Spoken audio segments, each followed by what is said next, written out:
What about breakfast? You've already had it. What about second breakfast? What's shaking? My name's Cam, welcome back to another video. I'm currently reading Words of Radiance, and I'm not done with that one yet, but I did take a brief break. I took a little break and I read a different fantasy book that I've had strongly recommended to me for like probably years now. To be honest, it's one particular friend that keeps asking me if I've read it, and I'm getting kind of tired of getting that question, so I finally read it, and it's kind of weird. It's a standalone fantasy and it has some elements that I found pretty unusual. Some pretty interesting elements that I'm not sure I've read, at least in this way, in many other books. It's called The Broken Sword by Poul, and one of my very first thoughts when I was reading this was, feels very Tolkien. And I don't just mean that in the way that you hear Lord of the Rings brought up in like every fantasy book review as a comparison. I'm not saying that The Broken Sword feels very Tolkien inspired in the everything with elves is Lord of the Rings way. I'm going to talk about the specifics of why I found a lot of similarities between The Broken Sword and the Middle-earth series. But before I do, I want to say that it is actually a pretty good book. It is kind of a product of its time, and I'll get to that, but putting that aside, it was really good. At the very least, it's a standout from a lot of other classic fantasies that I've read. It definitely wouldn't be for everyone for a number of reasons that I will get into, but Anderson's take on the conflicted antagonist took me on an extreme roller coaster of emotions. You know, one of those roller coasters that don't feel entirely safe. You think you can hear some of the bolts twisting out a little bit, and the carny at the front looks like a little bit suspicious. And then when you're on the roller coaster, there's always that one like middle-aged guy that like passes out on the first dip.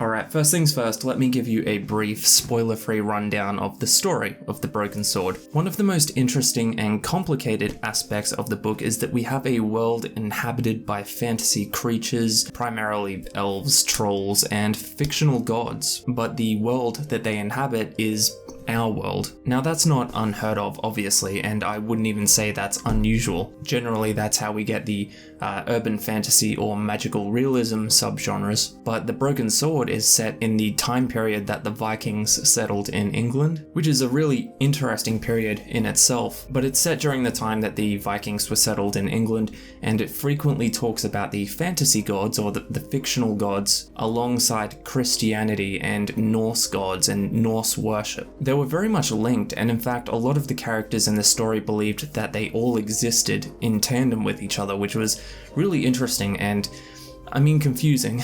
Sure, it was a bit odd, but it's fine. It didn't like interfere with the story. It's a bizarre thing to read about, gods that people actually worship in the real world in a fantasy setting, but I have to say it did also keep the story kind of grounded. It did help me to like suspend my disbelief. Seeing a Catholic priest operate within a world of elves and trolls isn't something that I've ever read about before. But if you're getting worried that this is like a religious fantasy story or that religion is a heavy theme, it's not. The story of The Broken Sword is that elves and trolls are locked in a long and devastating war that is wreaking havoc on all of the surrounding lands and the humans and other creatures, and the protagonist of the story, a boy named Skaflock, was taken as a child from his Viking family to be raised among the elves, and in his place a changeling was left. A changeling being another child that looks exactly like him, but is inherently dark and violent in nature. The elves take Skaflock because they believe that a human could be a really great weapon in their war against the trolls. That's another really interesting element of the story. Normally in fantasy settings we see humans, or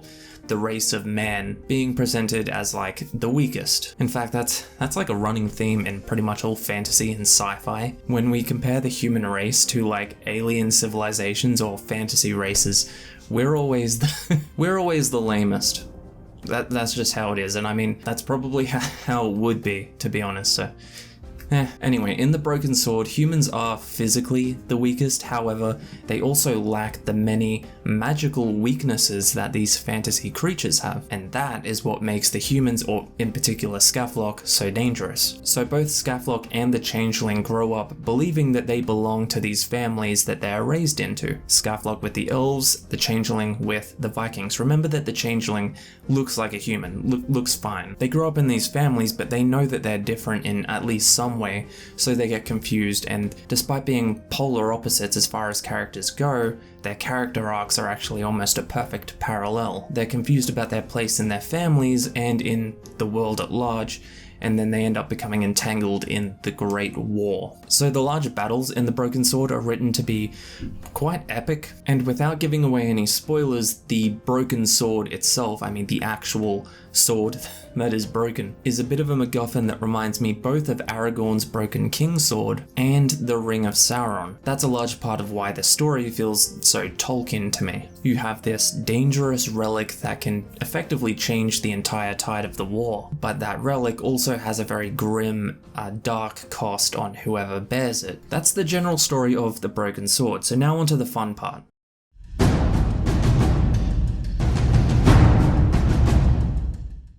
I want to talk about some of the themes, the elements, and the motifs that made this book stand out to me among the other classic fantasies that I've read. Before I go any further though, and before anyone says this in a comment, The Broken Sword was actually published over 50 years ago. In fact, funnily enough, it was published the exact same year as The Fellowship of the Ring. So yeah, obviously it's not a Tolkien ripoff, but when you think about it, it is really lucky for Poul that his book came out that year and not a couple of years later, because I think people definitely would have drawn a line between his story and The Lord of the Rings. Maybe it could even be argued that Tolkien borrowed a little bit from The Broken Sword. When I said before that I don't think everyone would enjoy this book, it's primarily because the writing is classic fantasy. It's very literature fantasy. It was published in 1954, so like most fantasies of the time, the writing is very flowery and poetic. Some people love that, some people don't.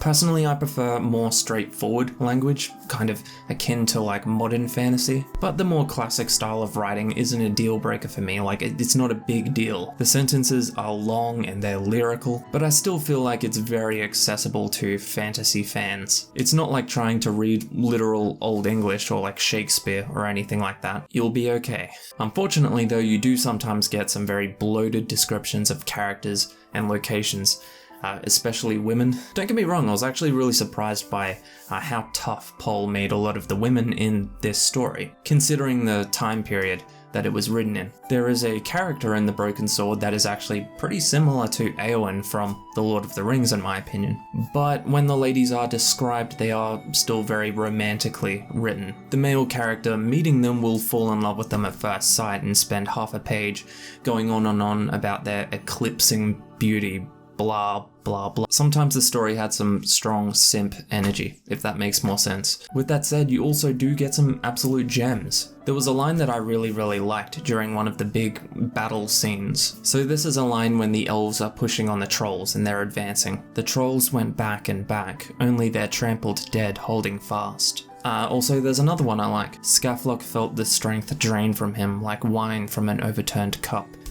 There was another line that made me crack up quite a bit. It was about how Skafloc was raised by the elves, and there's a point where he's having an argument with someone and he's trying to make a point about his identity and how he was raised as an elf. And during the argument he says, I imagine with a straight face, "'Twas elf breasts that I suckled as a child."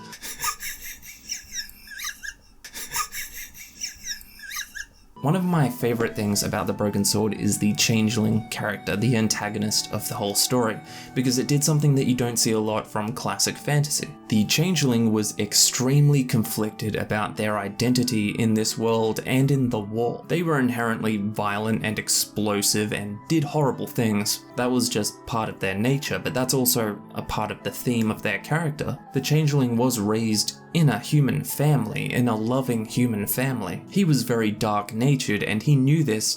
Arguably, he didn't care, but he did still question the bad things that he would do. I won't say it's super deep, it doesn't dive into it too philosophically, which I think is a good thing for a standalone. But there was at the very least some exploration into a character that is raised as a human, believing he is one, wondering why he gets so angry and so violent, wondering why animals will run away or attack him every time he comes close. He knows he's not like everyone else, but he doesn't know why. Through the course of the story, he's manipulated, he's used, and he's toyed with. So ultimately, it makes sense that he would have this insatiable drive for power and for control. He wants to have control over not just himself, but the world that he thinks has continually wronged him. Don't get me wrong, the Changeling does some truly abhorrent, horrible stuff, but it is a lot more entertaining to read about when you can see the reasons that he's doing those things, even if you don't agree with them. And also, he's terrifying as a villain. As far as villains go, a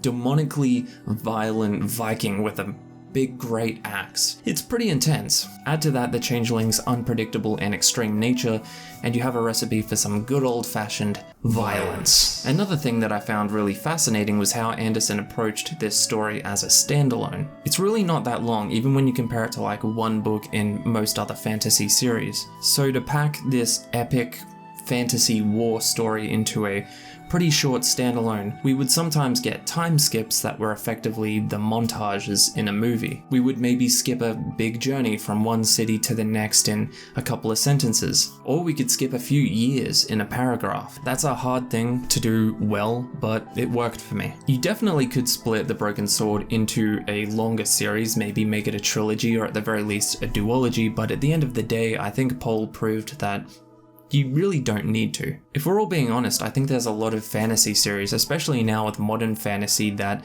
doesn't need to be as long as it is. I think it could be argued that publishers are pushing for longer series or stretched out fantasies so that they can make a larger profit over a longer period of time. That's a whole other controversial conversation, but you're already thinking of a few series, aren't you? So that's The Broken Sword. If you want to treat yourself to a quick, fun fantasy adventure with some cool Vikings, this might be the one for you. Just remember, the writing is classic, so don't go into it expecting, Sanderson-style writing. And if you have read The Broken Sword, let me know what you thought. I know a lot of people find it to be very mediocre, and I get that. Honestly, I think it was a bit better than mediocre, but it's definitely not like...